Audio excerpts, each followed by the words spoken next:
OPS வந்தா OPS தேர்வதற்கு வாய்ப்பு இல்லை. ஓபிஎஸ் சசிகலா அவர்கள் கட்சியில திருப்பி நீங்க கேட்டீங்க. அதாவது நான் ஏற்கனவே சொன்ன மாதிரி ஒரு பாட்டாளி மக்கள் கட்சியை தொடர்ந்து இணைச்சிட்டேன். அது மாதிரி இன்னும் சில கட்சிகள் என்னுடைய கூட்டணியில் வந்து சேரும். அப்போ நாங்க தெளிவா சொல்லுவோம்.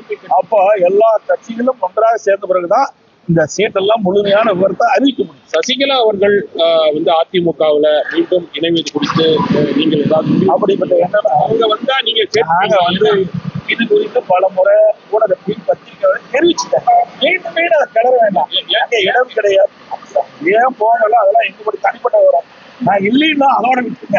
ஓபிஎஸ் வந்தா ஓபிஎஸ் தேர்வதற்கு வாய்ப்பு இல்லை. பல முறை சொல்லியாச்சு. ஒரு கூட்டணி பல முறை சொல்லி அவர் ஏற்கனவே சொல்லிட்டார். பாத்தீங்கன்னா எங்களுடைய முதலாக ஹோட்டல் ஐடிசி கிராண்ட் சோலா முதல்ல எனக்கு கூட்டணி பேச்சுவார்த்தை அங்க நடந்தது.